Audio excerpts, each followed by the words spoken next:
Hello guys, today we're gonna cover Diegetic UI. This was highly requested for a while now. I did it for Godot 3.x, I don't remember which version it was. But we're gonna do it for Godot 4. So here I have a play here, and it opens the door. But we're not gonna cover how to do that, but just to interact with the UI. So here I could just press tab, and now I could enter a code. Could touch these buttons here, and let's write 139, opens the door, and now I could press on to that. Alright, our star. Alright, let's get to that. But we're gonna do this in long form, so it's gonna be probably a lengthy video, maybe 20 minutes. Alright, let's get to it. Alright guys, so here I have a floor, the player, it's just the camera and a collision shape. And I added these two here, light and the world. Alright, so now let's create a new scene. Make it a 3D scene. We're gonna call this I don't know, UI or GUI. So the things we need are, first we need a mesh instance, 3D. Then we need to use a quad mesh. You could either use a quad mesh or the plane mesh. So we're gonna use a quad mesh now, since it's already standing. Then we need a area 3D. So area 3D. And then we need to give it a collision shape. That'd be a box shape 3D. Then we need to match it up with this. So as close as you can. You have to figure out what's the back and the front. I guess that's the front. So that should be good. Let's save that. Could call it GUI. Right there. Alright, now what we need now is display. Let's call sub viewport. So this is gonna be what's gonna be on here. So now we need to go back to the mesh instance and add a material. Let's do it in geometry, material override, and new standard material. Then we need to set it to be a local to scene resource. This allows us to add a viewport texture to it. And then we could set the texture to be that viewport. Alright, let's save. Now on the viewport, we're just gonna create one single control node. Then we could save this as a scene. Differential scene. Could say GUI interface.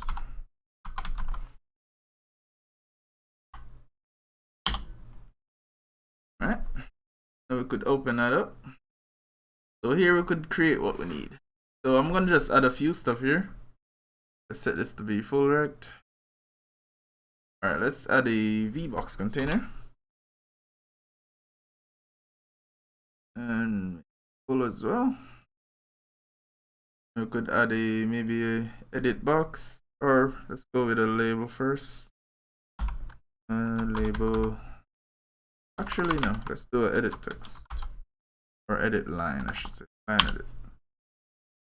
Alright, and then we could add some buttons. So let's use a grid container. Create a container.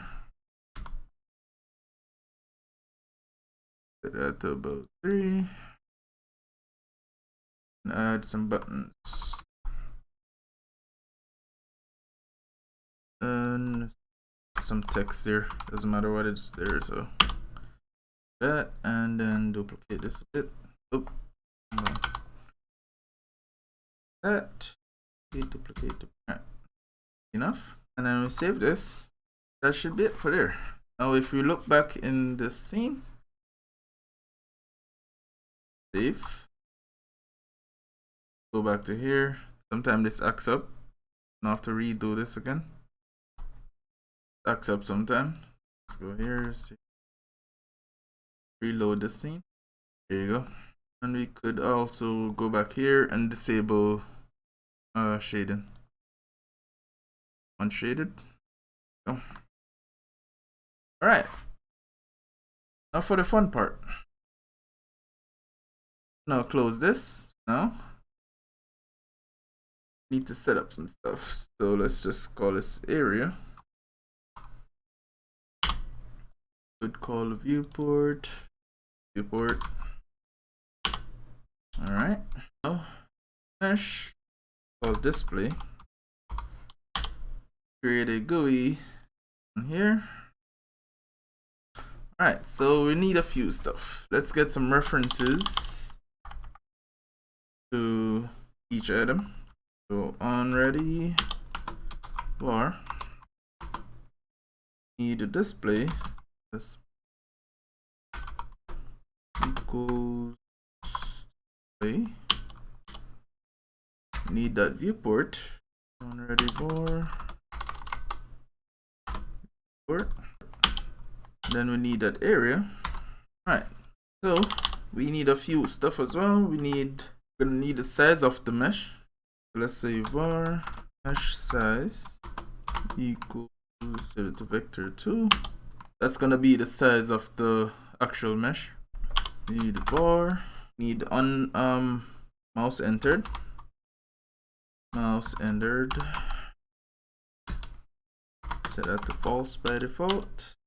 Var mouse held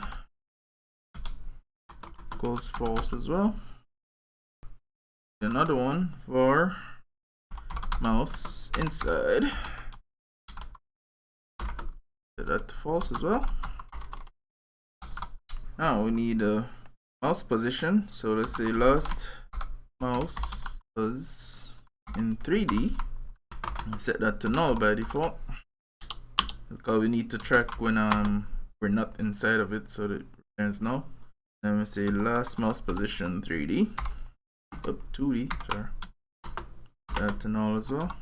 Alright, so on ready, need to get the area, so and set its set if the mouse entered. So area mouse entered, that connect, this is its signal, so connect.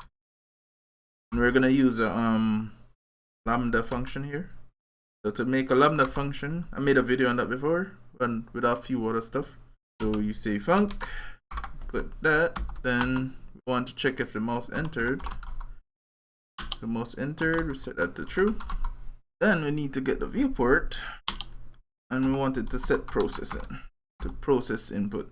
So process input, that to be true by default. Alright. Alright, so now we're gonna use unhandled function. Unhandled input. And check mouse event. So we need to say if event is input event, mouse put event mouse motion, or event is event mouse button. We want to set is mouse event be true. Now we need to check if mouse entered and is mouse event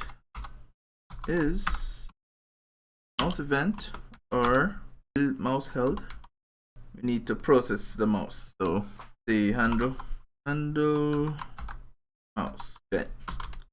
So we're gonna create a function.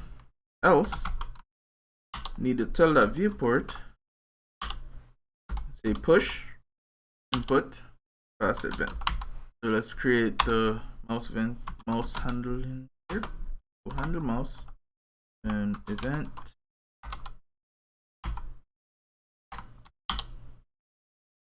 Alright. Say the elif not mouse event is mouse. A mistake there. Okay, so for the handle mouse, first we need to set that mesh size. Oop, realize I had mesh side here. Mesh size. So mesh size is equal to, what did we call that? Display dot mesh dot size. So that's this display. We're grabbing its mesh here, and we're grabbing this value here, one by one. Yeah. Then, if the event is a mouse event, or the event is in screen, that's for like Android, tell it the mouse held the event pressed. So here we need to create a new function, find mouse. So we need a point in 3D space. So this will be using a raycast. We could do that in a bit. So let's go down here, do it real quick. So let's say func find mouse pose. This is a vector 2, and let's pass that for now. Then we say mouse inside is equal to mouse pose 3D not equal to null. So what the find mouse is doing here, we're checking if we're colliding with that area, and then we're gonna return null if it isn't, and then that would mean that it's not inside. That makes sense. So let's go down a bit. So if mouse inside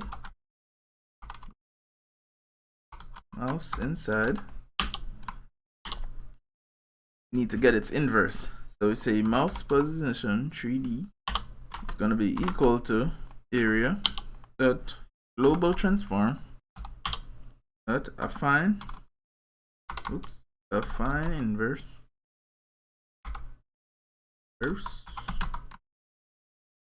and multiply that by the mouse position. Set the last mouse position 3D to be that last mouse position.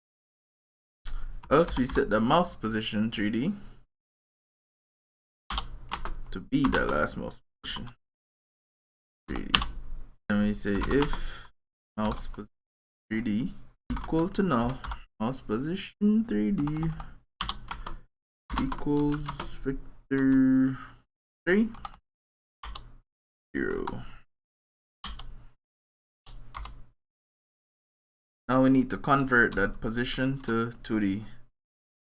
I just on here C4 mouse pose 2D equals vector 2 that mouse pose 3D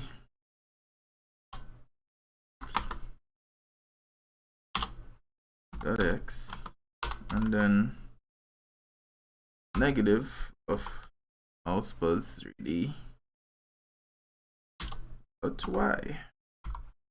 Now we need to offset the position of these mouse by half the quad mesh size, because it's going from negative half the quad mesh to positive half the quad mesh because of the way the origins work. Remember, the origin of a mesh like generated like this is usually in the center, and then it goes left and right, up and down from the center. So that's why we're adding it. So we need it to go from 0 to mesh size.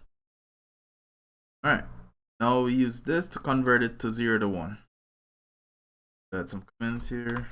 This one converts it from negative mesh size divided by 2 to mesh size divided by 2. It's a bit complicated to explain. Alright, so okay, so now that we have it between 0 and 1, could think of it as a percentage. And now we multiply that by viewport size to get it the actual position in the viewport. So now let's see, convert to viewport range. So 0 to viewport. That's a bit of steps, but you get it, right? First we convert it from this, then we convert it to 0 to 1 range, so we have like a percentage now. then we can use that percentage to get the position in viewport size from 0 to viewport size X and Y. All right. Now we need to set the event's position to be that mouse position 2D. Alright, and then you could also set the global position. Global position to also be the same value. Notice if the event is mouse motion, say if as mouse push 2D equal to null, the event dot relative equals vector2 0.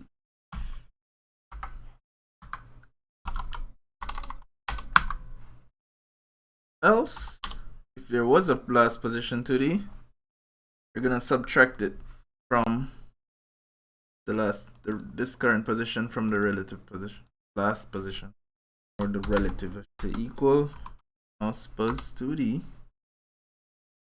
Same one that we calculate. We subtract that from last mouse buzz. Subtract last mouse position 2D. Then we update that last position with the new position 2D. Finally, we push it. We say viewport dot push input and pass that event. Alright, let's quickly find the mouse. So var cam equals, or let's just camera equals get viewport dot current camera, or get current camera, get camera 3D. Okay, we need a direct space state, so let's just call it DSS direct 3D equal to get world 3D dot direct state. Now we need to make a reparam object, so let's see. Reparam equal physics parameters 3D. That, you know, we can say ray camera dot project ray normal. Reading point would be pause. Then we could create a distance thing here. Distance, let's set this to maybe 5 for now. The ray param dot 2. The ray param dot from times plus, my bad, plus camera dot project position, or we could just do project ray normal again. Plus times that by distance, and let's tell it to not collide with bodies. So ray param dot collide with bodies equals false, and ray param dot collide with areas equal true. All right. Now we could say DSS dot project ray, or intersect ray, that intersect, that's in ray param. Now let's actually return some about that. So if result dot size greater than 0, return result. Oops. You want to return null that position. Alright. And that should be it. Okay guys, found a mistake. Had project ray normal here. The project ray origin. I have a bunch of printing going on. Trying to fix this. Alright, so let's delete all that. Save and go. I'm in a troop. Press buttons on. and type in here as well. And if you want, we could go back now. The reason I saved this as a scene, I can't interact with it in this scene because it's on the viewport. We have to open it up. Could add a few other stuff here if you want. Let's use a horizontal slider. Works here. But we have to try it out on actual. We could here. Go. Works fine. That's it for the most part. Thanks for watching, guys. I'll leave a link to this project on GitHub because this is a difficult project to replicate, but you guys could look at the code and try to figure out maybe an easier way to do it. But apart from that, thanks for watching. I know it's been probably a good length, but oh well. Take care, guys. Like, subscribe.